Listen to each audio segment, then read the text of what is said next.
Hola, ¿qué tal? Hoy te voy a enseñar Java en tan solo dos videos. Sería este y una segunda parte de los videos. Sin embargo, aprendiendo o viendo este video tendrías las bases, aprenderás la sintaxis de manera súper rápida y pues sin tanto relleno como en algunos otros cursos. Esta es la forma en la que me hubiese gustado aprender y bueno, quizás ya vengas de otro lenguaje de programación y pues lo único que necesitas es esa sintaxis o estás aprendiendo. Esto es más que nada para aprender todos los conceptos de corrido y pues tengas al menos una idea al momento de enfocarte.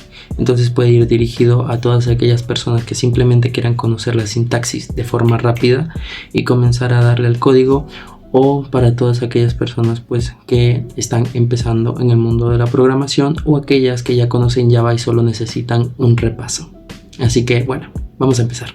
Y yo he preparado el siguiente temario antes de comenzar para que lo vean. Esta sería la primera parte. Hablaremos sobre las clases, método main, comentarios en bloque, comentarios en línea, variables, tipos de datos, literales, constantes, operadores de comparación, aritméticos, operadores lógicos, estructuras de control, if, switch, entradas y salidas, ciclos for, while, do while, ciclos especialitos como el for each, el break y el continue, y arrays dimensionales y matrices. Bueno, primeramente vamos a abrir Spring. También tengo dos videos de cómo instalar Java y de cómo instalar Spring. Pero bueno, vamos a comenzar con este. Una vez abierto Spring, vamos a hacer nuestro primer proyecto. Nos iríamos a File, luego a New, luego en Java Project. Aquí vamos a comenzar curso, parte 1. Importante que no tenga espacios. Le damos Finish y aquí estaría nuestro proyecto. Dentro de SRC sería el lugar donde nosotros trabajaríamos y por lo tanto vamos a crear una nueva carpeta. Esta carpeta aquí en Java, bueno, la van a mostrar como package. Le vamos a poner main con referencia de que sea nuestra carpeta principal donde se encuentre pues nuestro programita. Vamos a crear una clase, igual, clic derecho dentro de main y bueno, class, y vamos a colocarle un nombre. Bueno, podemos ponerle clase principal, damos finish y aquí se encontraría pues básicamente esta clase. Las clases las vamos a ver después, pero básicamente sería como un molde, o bueno, imagínenlo como el contenedor de nuestro código. Acá esta línea simboliza como bueno, el nombre de la carpeta o en dónde o en qué paquete se encuentra esta clase. Esta es importante porque, por ejemplo, si yo la borro, pues me marcaría un error. Básicamente aquí le está diciendo a Java pues que se encuentra en el paquete main. ¿Okay? Y bueno, vamos a comenzar a comentar. Indica, ahorita no se espanten, les explico después qué es esto. Indica que la clase se encuentra en el paquete main o main. Ok, bueno, aquí tenemos nuestra clase y aquí se encontrará todo nuestro código, pero para que digamos nuestro código funcione necesitamos de un método especial llamado main. Vamos a main. Aquí está el método. Ok, yo solo escribo main. Para hacer eso, literal, solo tenemos que escribir main, control espacio, y aquí donde dice main method. Okay. Bueno, ¿qué es el main method? El main method es un método especial que le dice a Java que desde ahí va a arrancar la aplicación. Es decir, es el corazón de Java, es el corazón, el motor, que le dice, bueno, ¿dónde está la clase principal? ¿De dónde empieza todo el programa? Pues empezaría aquí. Okay. Y lo vamos a definir como el método que le dice a Java dónde empezar a correr, si quieren verlo así, el programa.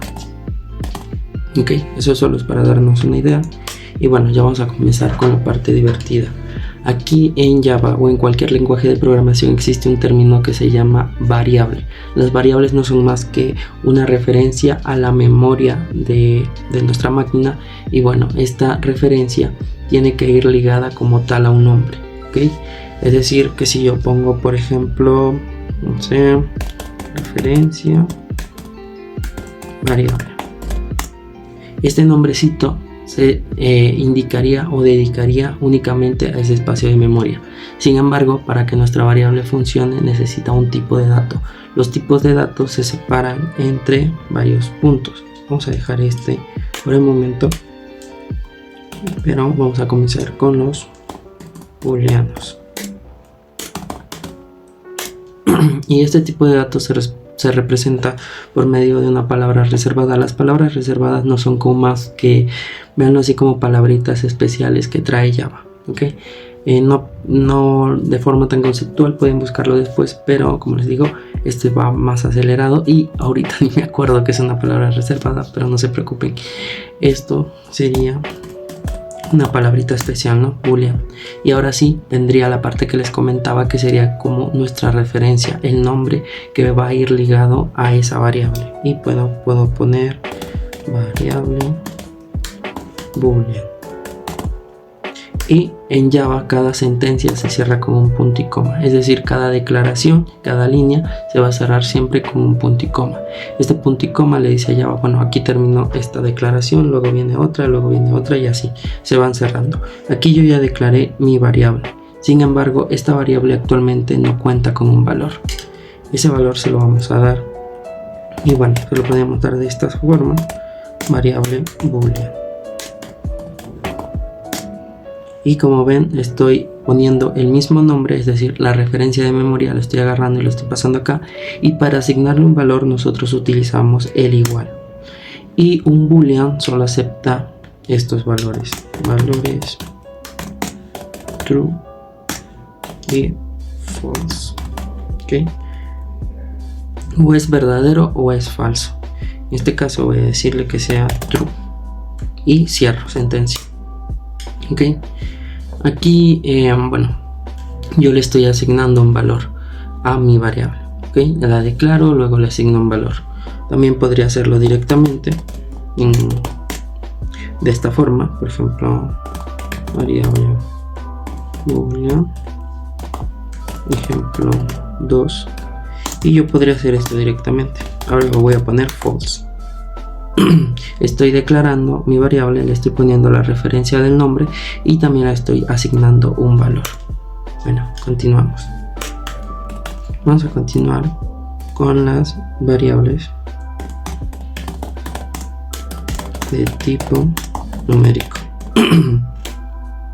Y aquí tenemos varios ejemplos. Tenemos las variables byte, que aquí la principal diferencia sería el rango que contiene cada variable. Ok, esta es una tablita que muestra el rango de estas variables. Ok, pero básicamente lo que yo puedo guardar dentro de estas variables serían tipos numéricos enteros, únicamente enteros, es decir, que no tienen punto decimal. Y vamos a comenzar con esta variable byte igual a 1. Hay otra que se llama short, variable short, le asigno un valor, asignarle el 2. Hay otra que se llama int, variable int, y le voy a asignar el 3. Hay otra que se llama long, variable long, y puedo asignarle este valor. ¿Okay? Este me pide como tal esta L. De momento, a veces lo pide, a veces no. Y de qué consta que lo pida, según el rango de valores, ¿no? Como les digo, ahí está la tablita. Y bueno, ese sería el rango de valores. Vamos a ir más rápido. Bueno, me parece que estos son algunos. Aquí iríamos con variables de tipo numérico, pero flotantes o decimales. ¿Okay? Estas variables son las que ya tienen puntito. Y bueno, ¿cómo sería? Está la float float. Y bueno, vamos a poner la variable float. Estas referencias o nombre de variables, se me pasó a decirles, pueden ser cualquier cosa. Entonces yo puedo poner literalmente cualquier cosa aquí, y mientras yo respete la referencia del nombre, pues puedo llamarlas donde quiera.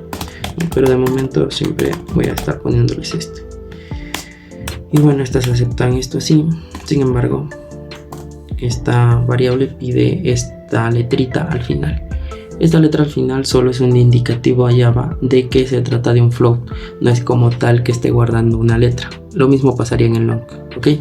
Bueno, vamos con la otra, que sería el double.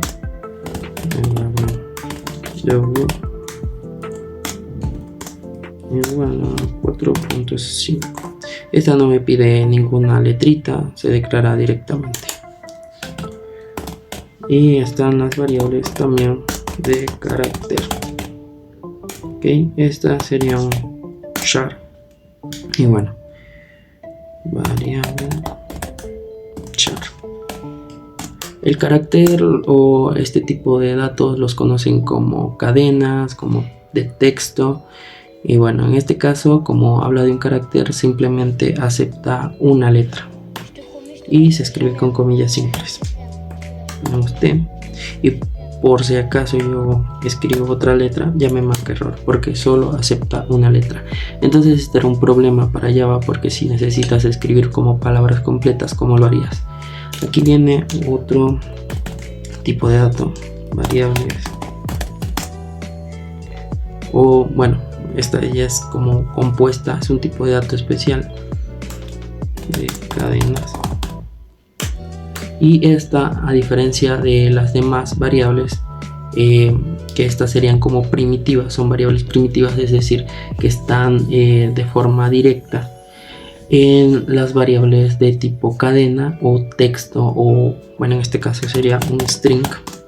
Son más que nada, son variables compuestas, es decir, dentro de ellas hay un montón de cosas que están pasando. Esta incluso se declara con mayúscula la primera letra porque se trata de una clase, ¿ok? Luego vemos posteriormente qué significa todo esto, pero bueno, variable string, y que puede guardar, a diferencia del char, esta se declara con comillas dobles y puede guardar palabras. Esta es una frase completa, ok, y listo. Ya tenemos la explicación de todas nuestras variables. Bajé esto acá. Bueno, ya tenemos nuestras variables completas, toda la explicación de estas y todas las referencias en memoria. Ahora vamos a empezar con las salidas. Bueno, las salidas principalmente se escribe de esta forma. Con esto yo puedo imprimir en consola. ¿Cuál es la consola? Esta consola. Si no te aparece, no te preocupes. Cuando tú ejecutes el código te va a aparecer. ¿Y qué puedo imprimir? Yo puedo imprimir estas variables. Por ejemplo, puedo imprimir mi variable byte. Voy a copiar, control C y control V. Y puedo imprimir este valor en consola. Vamos a ir acá. Y acá, si nos sale esto, le ponemos Java Application. Y como ven, en consola me aparece 1. ¿Ok? Esto me toma paso para explicarles las literales. ¿Ok? Voy a comentar esto. Y algo que no les había comentado es sobre los comentarios. Estos slash son simplemente comentarios. Es decir, yo puedo escribir cualquier cosa y Java no me toma en cuenta. Ok. Solo un comentario en línea. ¿Y para qué nos va a servir nuestros comentarios? Pues por ejemplo, si tienes un montón de código, es posible que pues pase el tiempo, se te olvida que hacía el código y con esto puedes irlo comentando. Y también existe otro tipo de comentario que sería así se arma: slash, asterisco, asterisco, slash. Y bueno, yo puedo ir escribiendo en bloque. Soy un comentario en bloque. ¿Y a qué me refiero con bloque? Si nosotros vamos a que sería un comentario en línea, Si yo hago un enter y sigo escribiendo, aquí Java está detectando como tal ya código, entonces por eso me marcaría error. Yo solo puedo comentar en esta línea, en cambio en la otra puedo comentar en bloque, es decir, seguir comentando con enters, y pues no habría problema. Java no lo reconocería como código. Bueno, explicando una vez esta parte que se me había olvidado explicarles, bueno, ya seguiríamos con esto que les comentaba. Vamos a imprimir de una vez esta frase como les había dicho. Sin embargo, bueno, podemos hacer esto, variable. Vamos a variable string y sería imprimir esta frase. Entonces si yo le doy a ejecutar, se va a imprimir esta frase. Esta es una frase completa. Bien, pero yo también puedo imprimir los literales de cada tipo de dato. Es decir, si yo quiero imprimir un string directamente, puedo hacer lo siguiente. Hola, soy literalmente un string. Es decir, ya no estoy imprimiendo la variable, sino el valor de esa variable directamente. O sea, un string en su totalidad. Entonces si yo corro, estoy imprimiendo literal. Lo mismo pasaría, por ejemplo, si yo hago esto, 1.2. ¿Okay? Estoy imprimiendo un literal de un float o un double, o bueno, en pocas palabras, de un flotante o decimal. Si yo hago esto, voy a imprimir el tipo de dato de un entero. Y bueno, si yo hago esto, hasta se pone en colorcito, voy a imprimir el literal de un booleano. Básicamente sería eso. Si yo pongo este, voy a imprimir el literal de un char. Okay. Incluso si yo pongo 2, como es el literal del char, ya no me deja, porque el char solo acepta un carácter. Y bueno, estos serían los literales, es decir, los valores directos. Okay. Bien, como ven, si yo escribo cosas así, me marca error, es decir, que los textos los escribiríamos siempre con un literal del string, que sería este. Bueno, puedo combinar la impresión o las salidas de otros tipos de datos con otro tipo de dato, claro que sí. Por ejemplo, yo puedo imprimir el tipo de dato float al lado de esta variable string,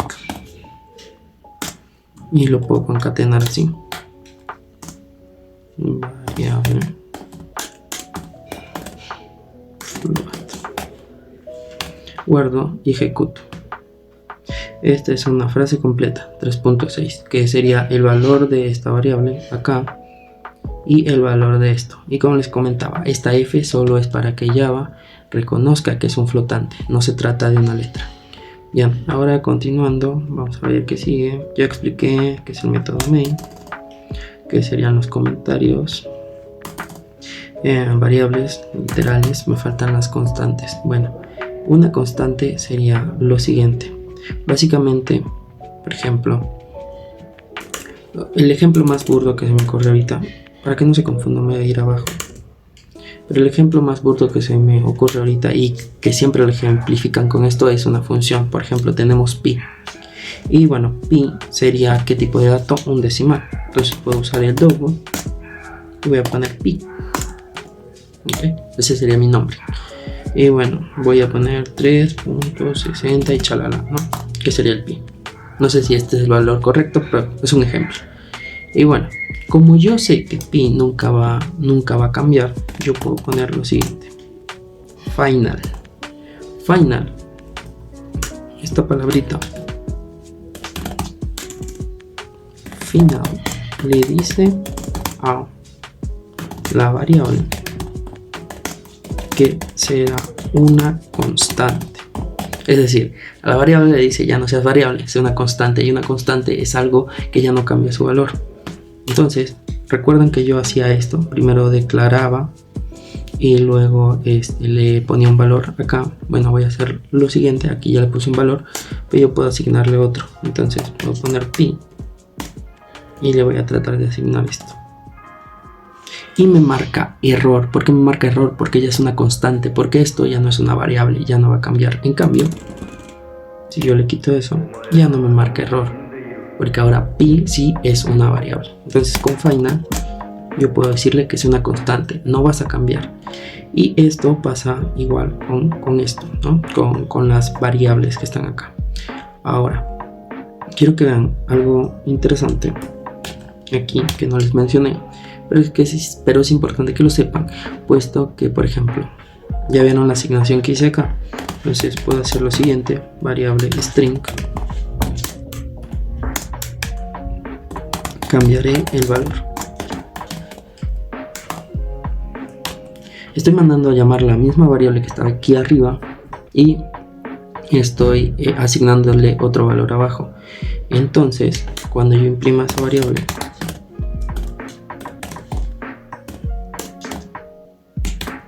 el valor que va a salir ya no sería el primero, sino el segundo, porque ya lo estoy cambiando en esta línea 27. Entonces, si yo me pongo a imprimir esto, cambiaré el valor.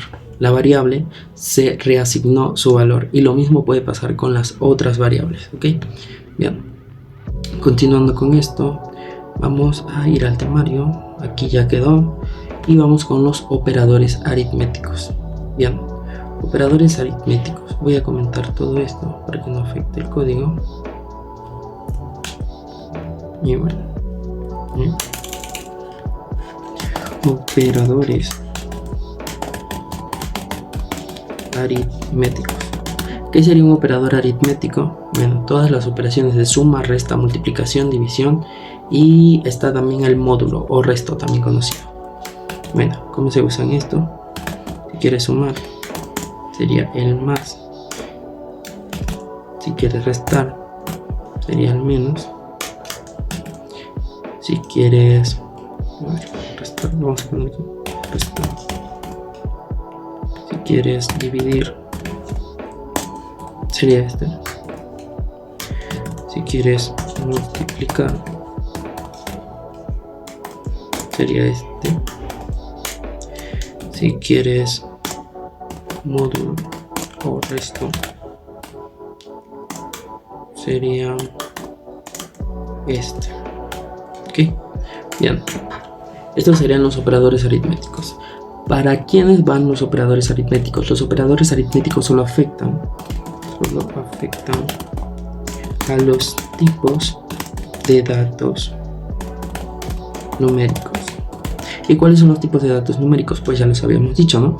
Tipo numérico entero, y tipo numérico float y double. Entonces puede ser byte, short, int, long, o puede ser float, double, cualquiera de esos, porque son numéricos, ¿ok? Y bueno, ¿cómo funciona esto? Voy a hacer una salida. Para las salidas puedo escribir sys control y darle enter. Y bueno, ¿qué voy a hacer? Voy a declarar, puedo declarar literales, que sería así: 3 más 5. Aquí ya estoy usando la suma, y estas, como son literales, como se explica arriba, son básicamente el valor puro de cada tipo de dato. Y bueno, aquí está la suma, y es 8. ¿Ok?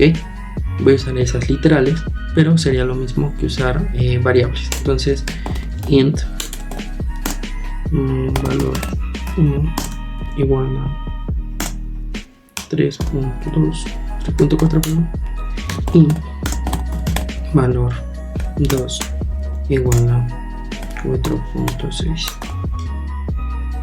Bueno, esto ya no sería un int, sino que sería un double. Ok, double. ¿Por qué? Porque las ints son para enteros. Double. Ok, listo. Bueno, ahora vamos con una salida y vamos a borrar esto para que no nos interrumpa.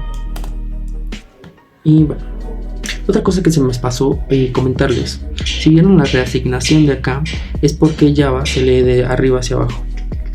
El código se va leyendo así. Por eso cuando yo puse lo string, cambió de nombre. ¿Okay? Importante comentar eso. Bueno, valor 1 más valor 2. Y listo. Ahora, ¿qué va a pasar? Vamos a imprimirlo. Y bueno, imprime lo siguiente. Ok. Y bueno, básicamente porque salió como una especie de entero, pero por los decimales. Vamos a hacer que salgan bien el decimal. Y bueno, ya tenemos esto. Si yo hago una resta, por ejemplo, voy a restarlo, eso, y valor 2 es mayor, entonces voy a poner menos valor 1. Podría ponerlo directamente como valor, solo que me saldría negativo, pero para que no se confunda. Y bueno, aquí está. Lo mismo pasaría con los ints. Voy a hacer otros de acá. Ahora sí voy a hacer ints. Valor entero 1. Voy a copiar esto para no tardar tanto. Igual a 2. Int valor entero 2 igual a 4. Y bueno, voy acá, sí, y voy a sumarlos con valor entero 1. Bueno, ahora voy a hacer la división mejor. Voy a dividir este valor entero 2. Y aquí, para que no se confundan, vamos a usar el valor 2 y el valor 1. ¿Okay? Que valor 2 sería 4 y valor 1 sería 2. Entonces guardo. Y bueno, 4 entre 2 sería 2. Ahora vamos con la de multiplicar. Sí, recuerden, estos otros valores son las impresiones de acá, pero para que no se confundan los voy a quitar. Voy a quitar esto también. La comento con control 7. Y ahora voy a irme a... Voy a agarrar estos dos de acá para no tardar. Lo copio y pego. Y solo le voy a cambiar el operador. Y ahora veamos qué pasa. 8, porque 4 por 2 sería 8. Y bueno, ahora vamos con el módulo. El módulo es sencillo. Básicamente sería el resto de la división que ocurre arriba. Es decir, 4 entre 2 es 2 y no sobra nada. Entonces eso nos debe dar el valor de 0. ¿Por qué? Porque no hay resto, no hay sobrante. Entonces en lugar de división, pues internamente sí está ocurriendo una división, pero quizás pues, le saca el resto. O sea, nada en este caso. 0. El resto básicamente es cuando en una división, por ejemplo, tienes 3 entre 2, ¿no? Por ejemplo, y no puedes dividir como tal 3 entre 2 porque te va a dar como un decimal de diferencia. Bueno, sí se puede, pero te queda un resto, por así decirlo. Es decir, lo que sobra de la división. Cuando nosotros hacíamos división, hacemos la casita y luego vamos restando y restando y siempre había como que quedaban valorcitos por ahí. Eso sería el resto, o en este caso el módulo. Bueno, es lo mismo. Ahora continuando, vamos a ver operadores aritméticos ya y vamos con los operadores de comparación. En los operadores de comparación,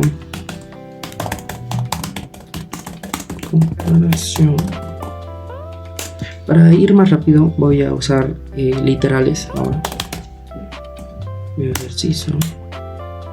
Y bueno, los operadores de comparación pueden ser los siguientes. Puede ser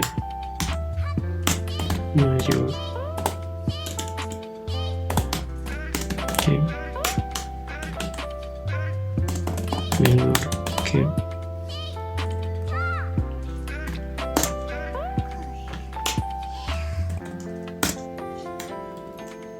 igual que. Importante en este es igual, no es como este ya sería para asignarle valor y este es para comparar. Diferente de, y tengo unas variaciones así.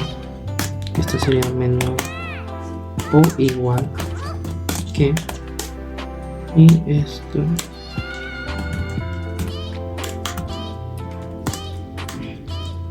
mayor o igual que.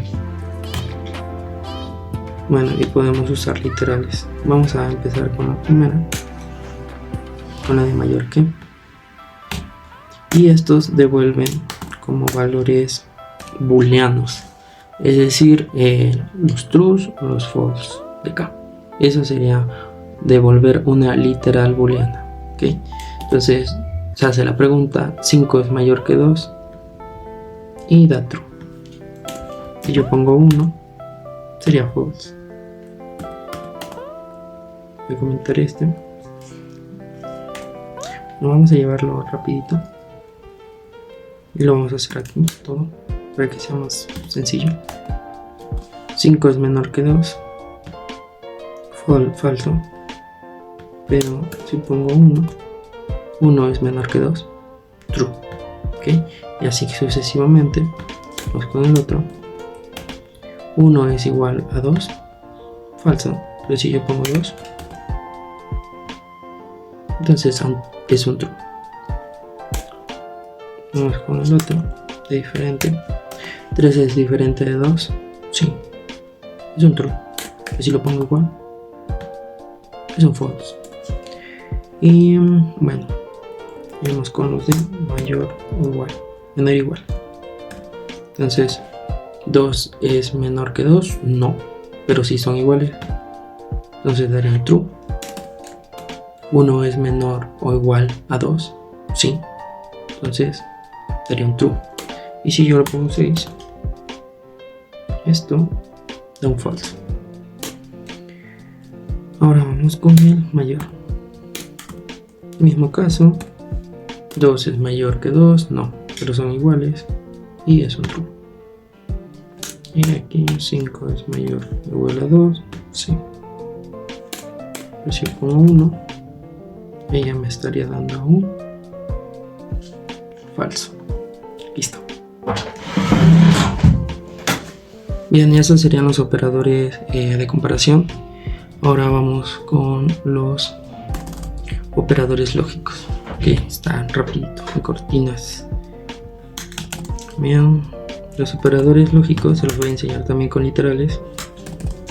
Operadores lógicos. Y bueno, ¿cuáles podrían ser? Y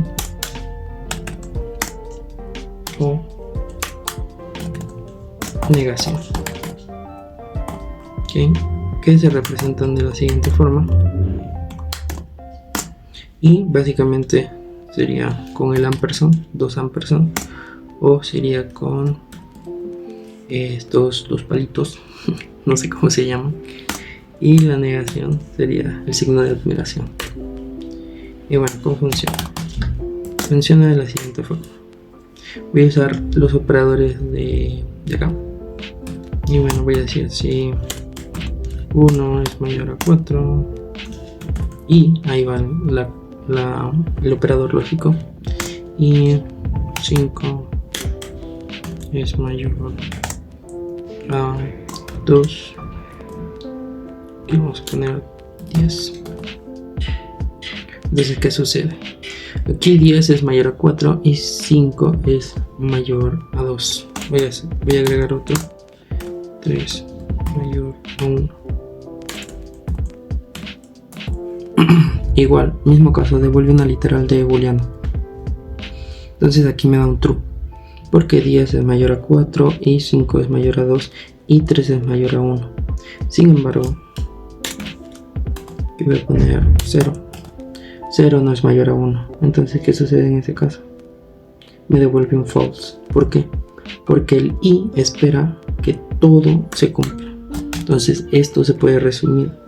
Si 1 es falso, es decir, si una de estas sentencias o de estos operadores de comparación o una de estas comparaciones resulta en falso, todo es falso. ¿Ok? Y ahora voy con el otro. Vamos a usar este mismo. Tengo en persona. ¿Y cómo sería el de O? Voy a comentar esto. Bueno, vamos a verlo.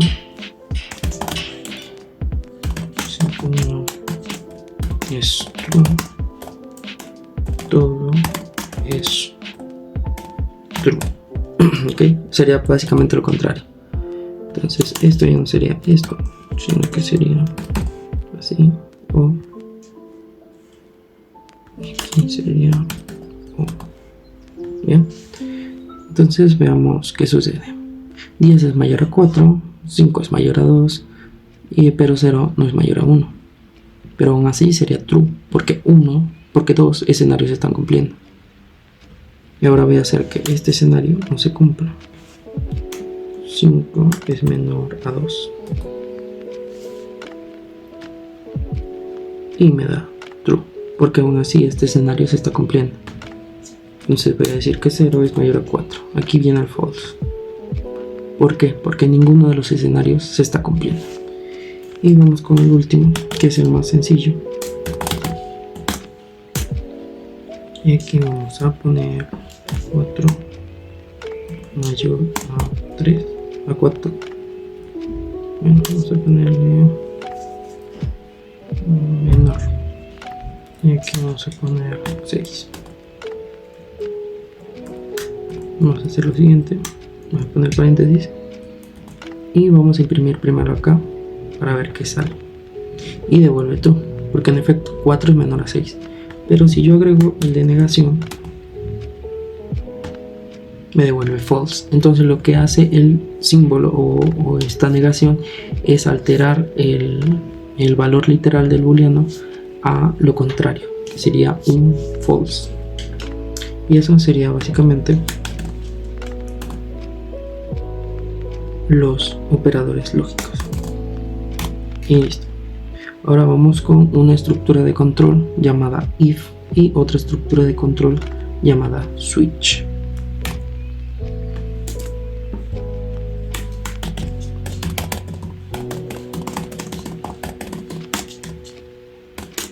Bueno, ¿y cómo funciona o cómo se ve esta estructura? Se ve de la siguiente forma. Un if esperando una condición. ¿Okay? Y bueno, este if espera condiciones de tipo en donde se cumpla algo, comparaciones o algún booleano, pero siempre va a funcionar de la siguiente forma.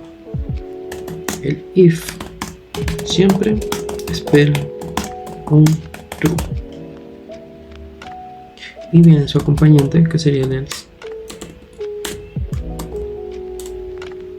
Else.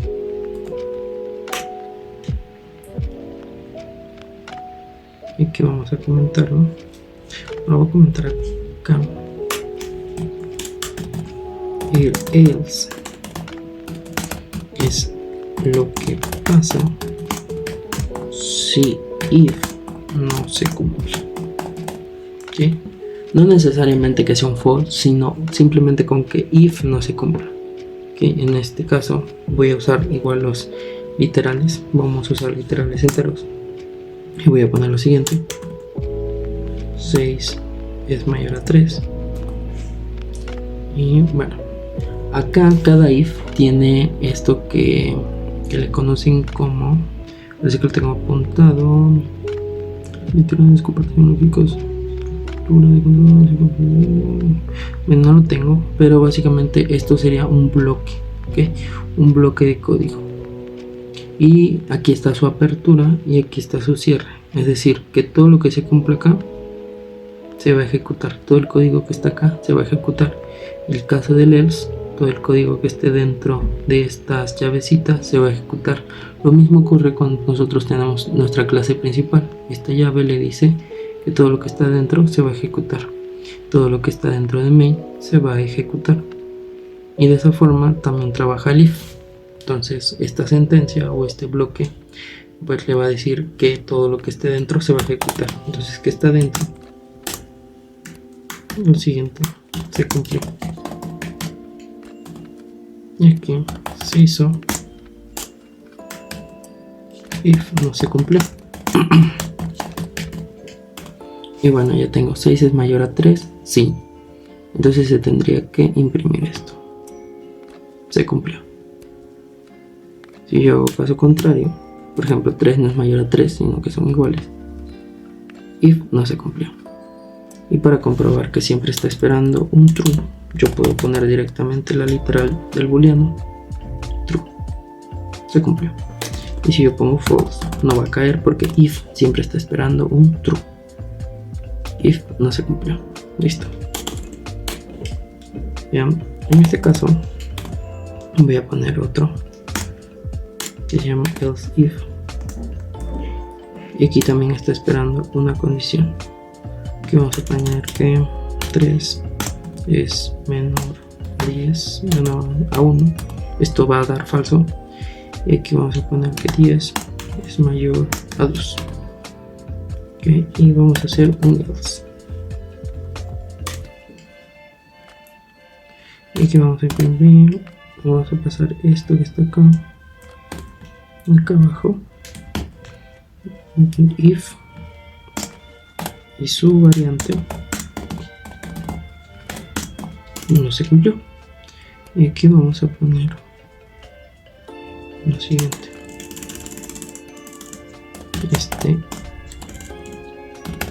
else if si se cumplió. Okay. Y vamos a ver qué sucede.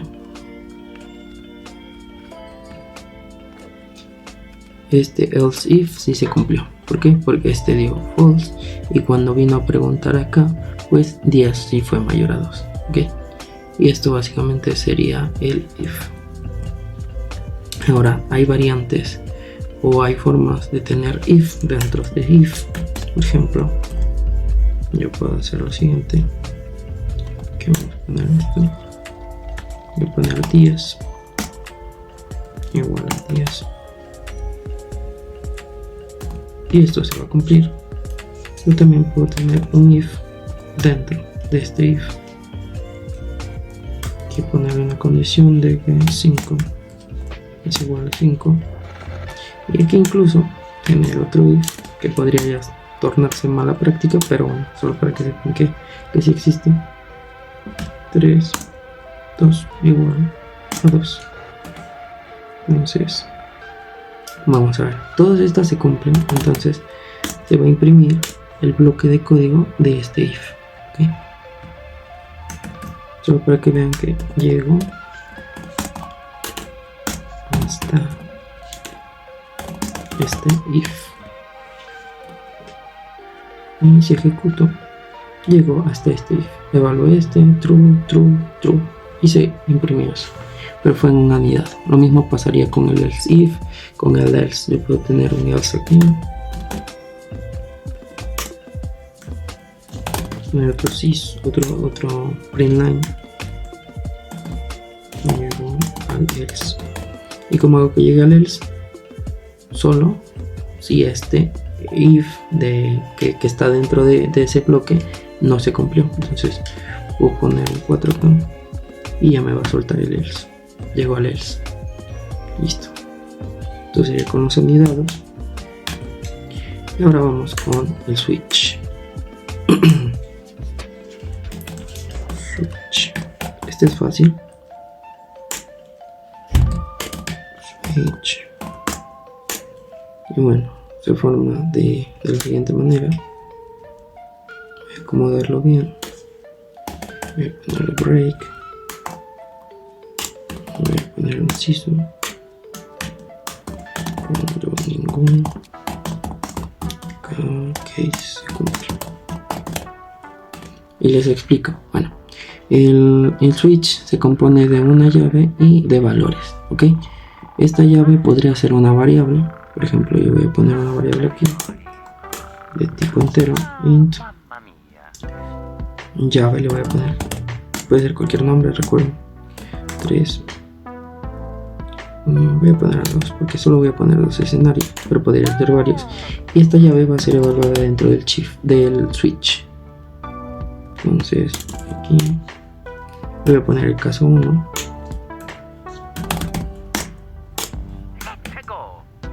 Y igual, misma forma, caso 1 imprimiría su bloque de código de acá.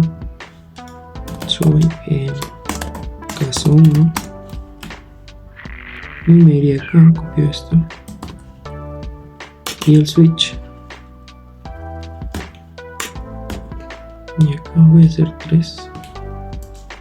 2 y 3. Aquí está. Ok. Bueno, acá voy a poner soy el caso 2, soy el caso 3. Y digamos que aquí hay un problema porque el flujo, como les dije, se lee de arriba hacia abajo, pero sin embargo aquí no se está deteniendo. Entonces para detener ese flujo se usa break, que rompe el flujo. Es decir, si cae en un caso, el break va a romper ese flujo del código. O sea, ya no va a bajar hacia abajo. Ahorita de todos modos les muestro por qué hacemos este break. Y bueno, acá este tiene el valor de 2. Y bueno, soy el caso 2. Si yo le pongo 1, soy el caso 1. Se imprimió este caso. Como ven, la llave o el switch evalúa a la llave, que sería nuestra variable. Y bueno, los case serían las literales o los posibles valores que puede tener esta variable. Pero ¿qué pasa si yo pongo un dato que no existe? Por ejemplo, el 5. No tenemos ningún caso 5. Entonces, cuando ningún case se cumple, todo se va a este default. Simple. Ahora, ¿por qué ponemos el break? Quiero que vean lo siguiente. Voy a quitar el break acá. Y voy a seleccionar el caso 1. Voy a cambiar el valor de esta variable. Y le voy a dar play. Soy el caso 1. ¿Okay? Aquí se detuvo porque ese break, en efecto, sí lo detuvo, pero lo que no voy a detener sería aquí. ¿Okay? Vamos a verlo. Y como ven, dice soy el caso 1, soy el caso 2. ¿Por qué aquí ya no se detuvo? Porque ya no tenía el break. Caso contrario a lo que teníamos antes. Aquí ya se detuvo. Bien, por eso es importante tener este break. ¿Okay? Y bueno, este sería el switch. Aprovechando esto, vamos a hacer entradas de datos o inputs. ¿Okay? Esto sería un output. Es output porque da una salida. Es decir, ya muestra un resultado en consola, pero lo muestra. ¿Okay? Pero nosotros también podemos tener meter datos. ¿Okay? En este caso, nosotros vamos a usar lo siguiente. Vamos a importar una herramienta que se llama Scanner. Y bueno, creo que se importa de la siguiente manera: java.uti.scanner. Y bueno, ya tenemos importado esto. Voy a bajar. Voy a ir acá. Y voy a declarar o traer mi escáner. Bien, el objeto escáner sería como tal, nos permite leer datos de entrada. Sin embargo, hay que darle este superpoder o heredarle o pasarle este poder a una variable. Entonces voy a poner una variable que se llama entrada igual a new scanner. Esto sería una instancia, pero no se preocupen. Por el momento, véanlo de esta forma, como que le estamos dando los poderes de escáner, es decir, de la librería que trajimos, a entrada. Y esta variable va a tener todos los métodos. Por método me refiero a funciones que ahorita van a ver. Aquí system.int, cierro sentencia, y bueno, tomo entrada y voy a hacer lo siguiente. Voy a pedir que imprimo selección un caso. Y bueno, esto sería solo para imprimir en pantalla lo siguiente. Y acá, en lugar de darle el valor directamente, vamos a usar entrada y le vamos a poner un puntito, next. Y como vamos a leer un entero, vamos a usar next in. El método next tiene varias formas de ser o de leer datos. Por ejemplo, está el in, byte, short, que serían los tipos de datos enteros que ya vimos, y tiene otros, ¿no? Para leer, por ejemplo, un texto podremos usar el next line o el next. Aquí dice, por ejemplo, también aquí podemos ver el tipo de dato que pues aceptan los métodos int, byte, short, scanner, entre otros. Pero el que necesitamos ahorita pues sería el next int. cierro la sentencia. Y bueno, ¿qué dice este caso? Quiero que vean lo siguiente. Cuando yo pongo esto, ya puedo escribir directamente. Aquí está actuando nuestro next. Incluso las letras que yo ponga en consola, bueno, en este caso un número que ponga en consola, se va a ver de otro colorcito, un azulito en este caso. Entonces aquí selecciono el 3, soy el caso 3. ¿Por qué? Porque este valor ya se la está adjuntando a una entrada, ¿okay? Con el next in, es decir, con nuestro objeto escáner. Bien, si yo no hacía esto, por ejemplo, que tengo esto así, y acá lo vamos a comentar tantito, solo para que vean ese comportamiento. Control 7, y bueno, solo se va a imprimir esto, pero vean qué pasa. Yo ni siquiera puedo escribir. Ahí es donde entra el escáner, porque el escáner ya está leyendo mis datos, lo que está pasando, ¿ok? Entonces ahí yo ya puedo escribir. ¿Okay? Si yo pongo una letra, por ejemplo, me va a dar un error, porque lo que está esperando entrada o escáner, o el next in, pues sería un entero. Entonces por eso marcaría error. Igual si yo pongo esto, ¿okay? Que sería un double. Sí, es un número, pero es un double, un flotante. En este caso sería todo. Y listo, ese sería nuestro switch. Voy a comentar todo esto. Y bueno, vamos a ir acá. Aquí entradas, salidas. El system.println en la salida. Y vamos con los ciclos. ¿Ok? Bueno, vamos a ver estos ciclos de la siguiente forma. Bien, para los ciclos nosotros tenemos esto, se llama el for. Este ciclo for se compone de valor inicial, sería este,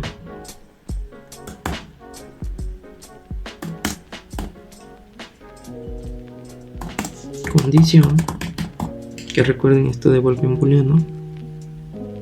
Por aquí vamos a poner 10 y es menor a 10. Ahorita veremos cómo funciona.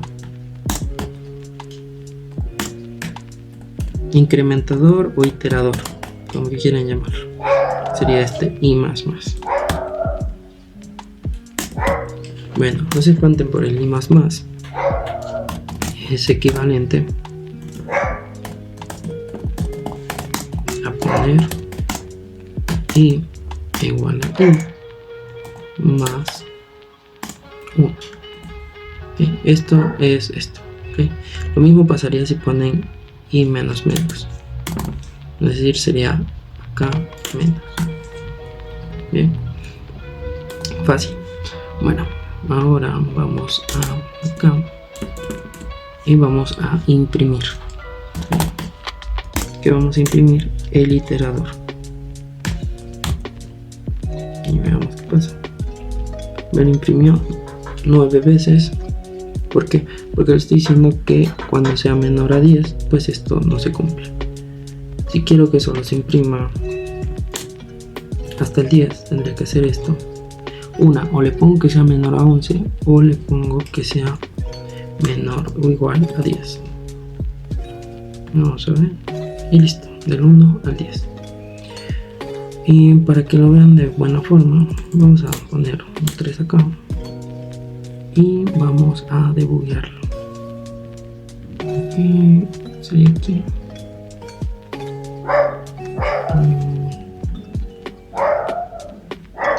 Ok, que cambiamos nuestra perspectiva.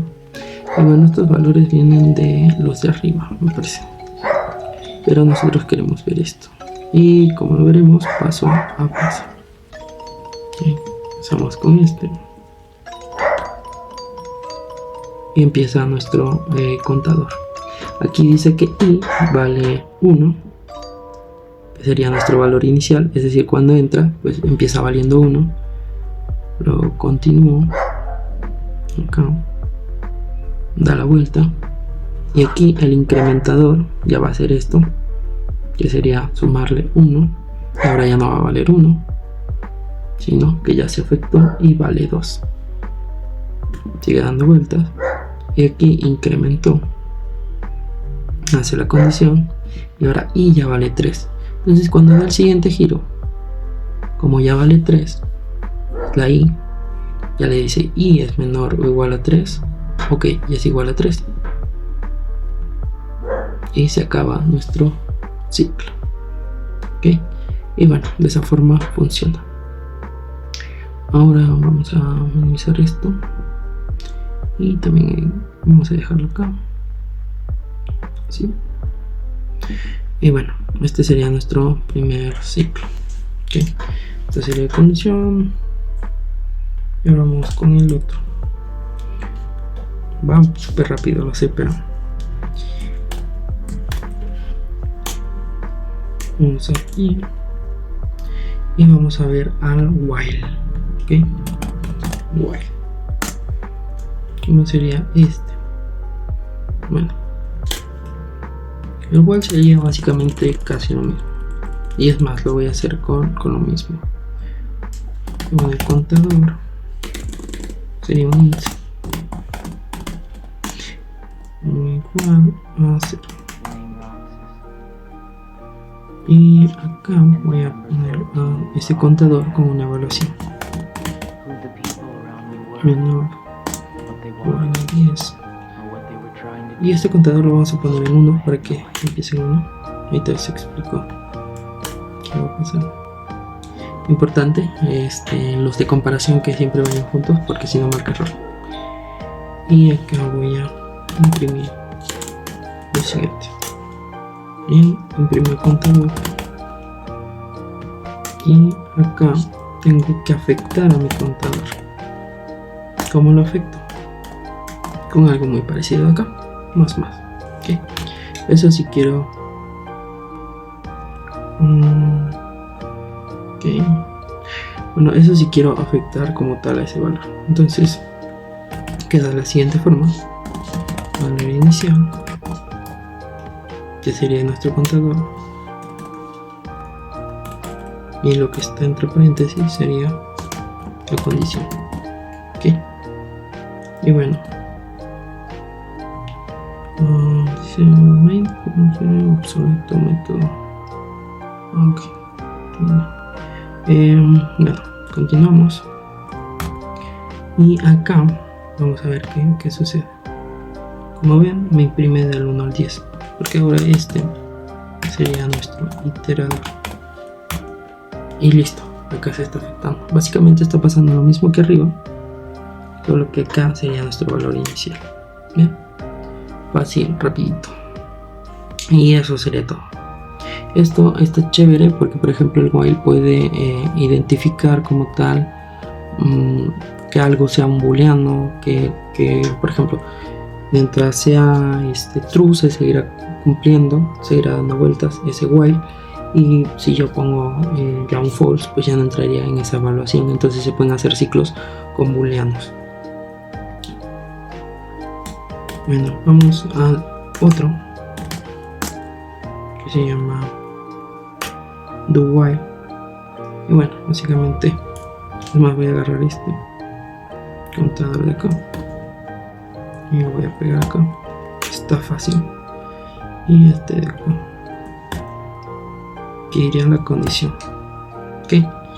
Y bueno, lo mismo, donde iría nuestro contador o nuestro código o nuestro iterador, y de acá, ok. Aquí ya se está afectando y aquí pasaría lo mismo, pero ¿qué pasa acá?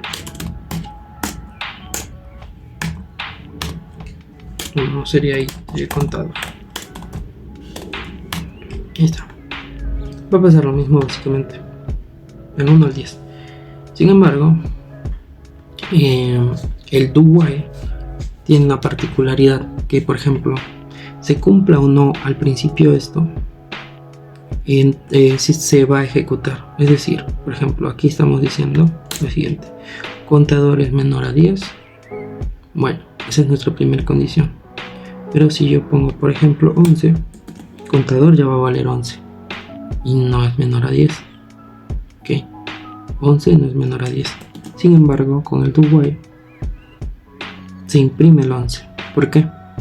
Porque aquí entra, no importa la condición, es decir, no se está evaluando todavía, entra al menos una vez, no importa si se cumple o no se cumple esa condición, siempre se va a ejecutar lo del do al menos una vez y ya luego va a preguntar la condición y ya no sigue el ciclo, que serían los especialitos. No hemos visto el for each, pero pronto lo veremos. Vamos a ver el break y el continue, ¿okay?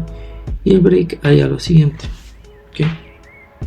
Básicamente sería lo mismo como les comentaba, pero ahora vamos a fusionar dos estructuras que ya conocemos, que sería la de while, y vamos a fusionar otra estructura que sería el if, ¿okay?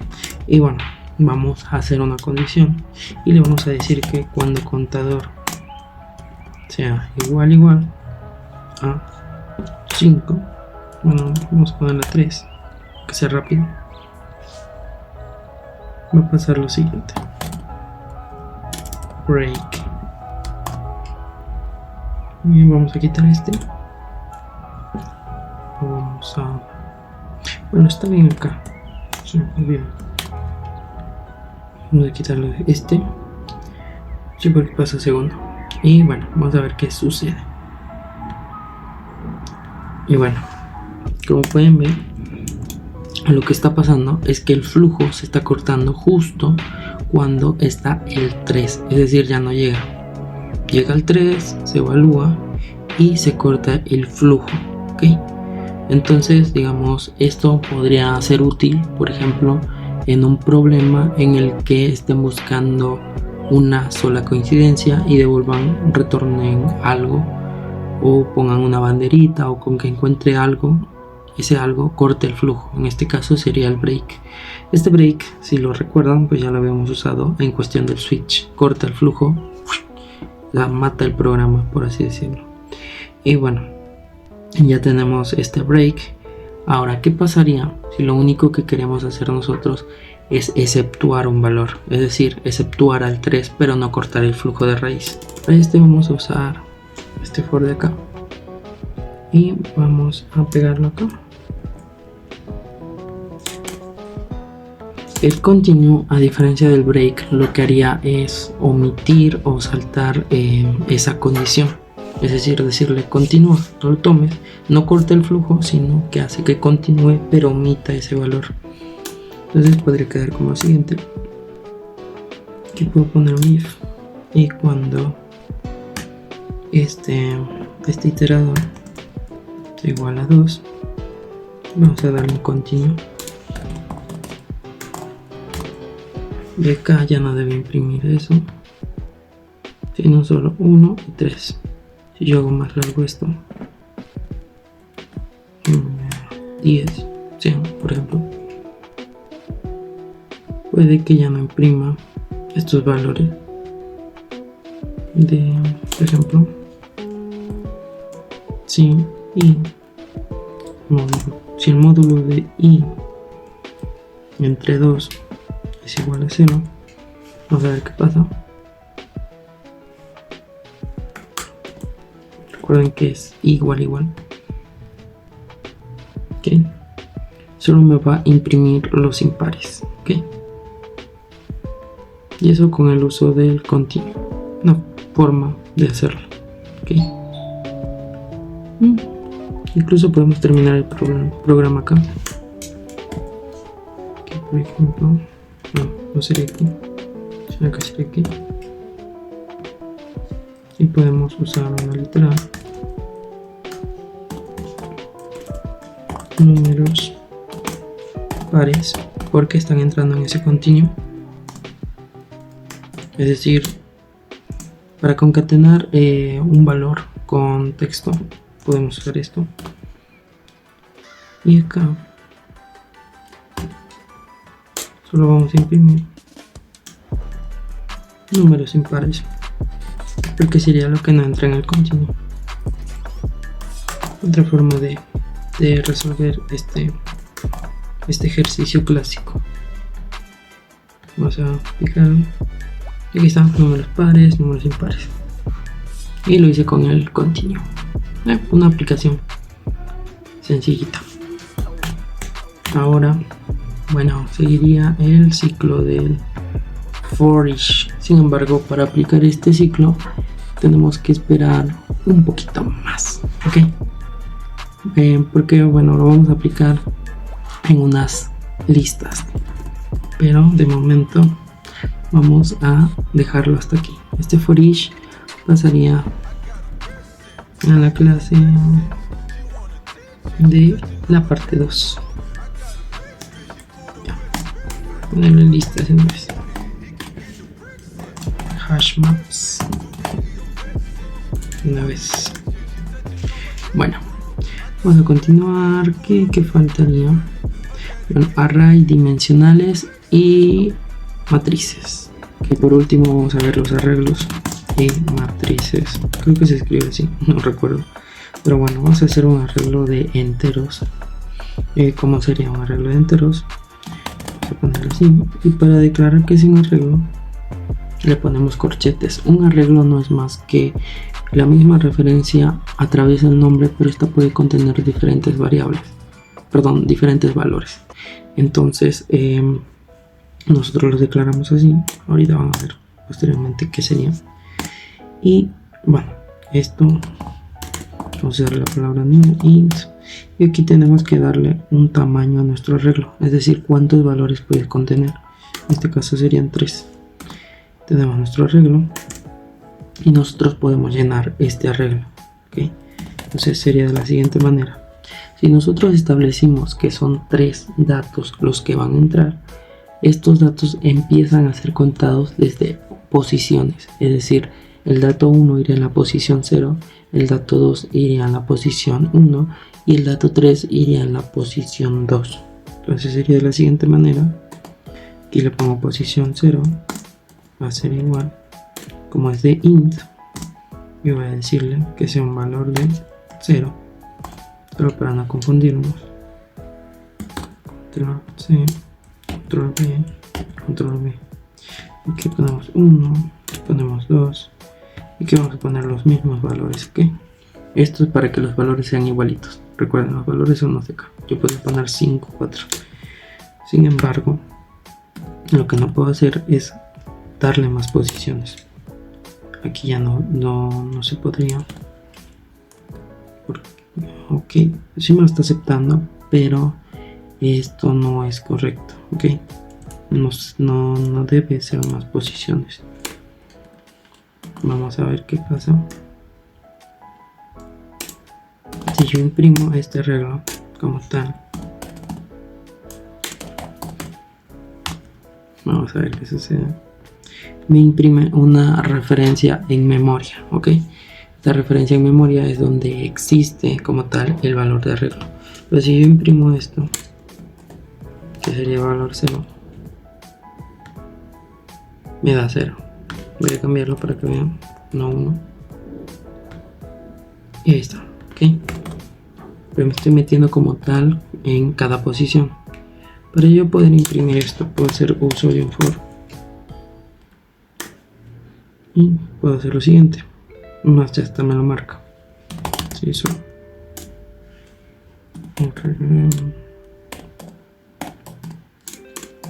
Arreglo. Y como nuestro iterador empieza desde el 0, voy a hacer lo siguiente: 0, 1, 2, que serían estos valores de acá. Ok. Este punto length es un atributo, o más bien una propiedad, por así decirlo, el cual le dice cuál es el tamaño de ese arreglo. En este caso le está diciendo que su tamaño es de 3. Ok. Y bueno, básicamente sería esto, cómo se recorre este arreglo. Ahora, hay matrices. ¿Cómo sería una matriz? Sería de la siguiente forma: int, y en lugar de un valor, un corchete, serían 2. Y aquí va a ser de tipo, bueno, ya puse el tipo, perdón, voy a poner mi matriz. Y bueno, es lo mismo acá, new int, y aquí hay que especificarle los valores de esa matriz. Si va a ser un cuadrado, 2 de 2 por 2. Y cómo llenamos esta matriz. Mismo caso, matriz, porque ya tenemos nuestra referencia. Y aquí iríamos 0, 0, estableciendo esa línea igual a 1. Voy a copiarlo.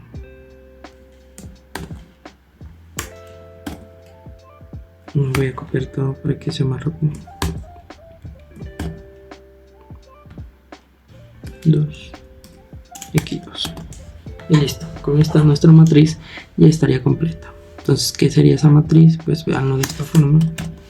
Como 1, 2, 3. Y luego acá otro. 2, 4, 5,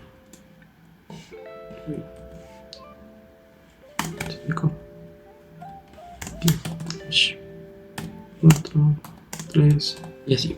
Okay, esta sería la matriz que está ocurriendo, ¿no? Okay. O sea, ya es ¿cómo le dicen? Bidimensional, ya no es unidimensional. ¿Cómo hago para recorrer esto? Pues con un for. Vamos a quitar este, si no quiero este. Y bueno, vamos a hacer este for. Y vamos a usar otro for, pero dentro. Okay. Y bueno, digamos que el primer for accede como tal por por línea a línea, y el otro for accede, va bajando esas posiciones y va recorriendo. Okay. Bueno, como sería, en lugar de sacarle a la matriz y directamente, porque estaremos haciendo lo mismo, vamos a sacar matriz y. Okay. Y vamos a imprimir ese valor. ¿Cuál vamos a imprimir? El de J. Ok, J. Y vamos a ver qué sucede.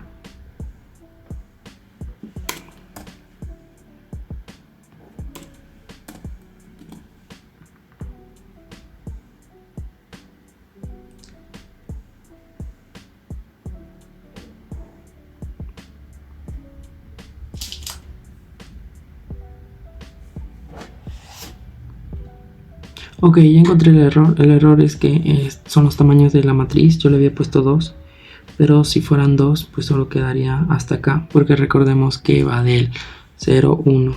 Ok, entonces por eso tronaba. Digamos es 0, 1, 2. Son 3. Ok, ahí ya están 3, que sería mi tamaño. 0, 1, 2, 3. Ok, 0, 1, 2.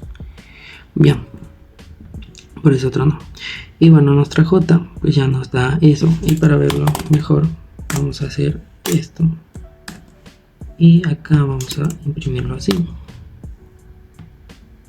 Y listo. Ahí están nuestros bonitos valores que nosotros hemos incluido. ¿Okay? Bueno, en este caso nos está imprimiendo como tal esa posición. Pero pues si yo quiero hacer la impresión de mis valores, yo tendría que hacer lo siguiente. Para yo imprimir mis valores, esto lo voy a dejar como print. Voy a irme a matriz. Okay. Y aquí le voy a poner la I.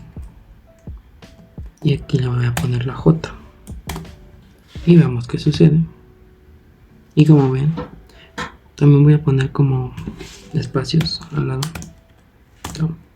Voy a poner un más para concatenarlo. Y va a tener otros espacios acá al lado. Y listo. Ahora ya. Bien, no sale como yo pensaba, pero voy a reducir este para que se vea bien el cuadrito. Vamos a 6. Me equivoqué. Acá. Listo. Ahí está. Nuestro cuadrito. Si yo le quito valores, por ejemplo, lo que quería hacer al principio, que sería de 2, se borro acá y veamos qué pasa. Ok, dice problema con la matriz.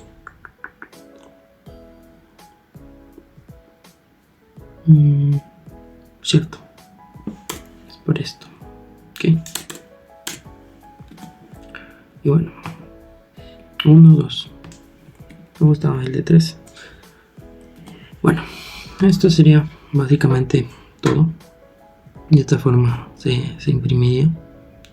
Pero que puse el print line para que hiciera como el saltito, ¿no? Bueno, sería fácil, relativamente fácil. Y bueno, eso es todo de la clase de hoy o del primer video. Básicamente yo sé que muchos de los temas faltan profundidad, pero como les digo, es más para repasar, para entender sintaxis, para personas que están empezando y quieren darse una empapada de todo. Este video es especial para eso. Entonces, pues listo, explicamos varios temas de Java de forma muy acelerada. Esto no es como tal para que lo aprendan en un video, sino que requiere práctica, pero como repaso yo creo que queda excelente. Así que solo faltarían estos temas en el segundo video: creación de clases, creando métodos. Vamos a crear nuestros propios poderes, métodos constructores, sobrecarga de métodos, polimorfismo, herencia, sobreescritura, interfaces y muchos otros temas más. Y posteriormente a eso, pues ya vendría otro ya enfocado a la parte de Spring. Pero de momento esto es todo.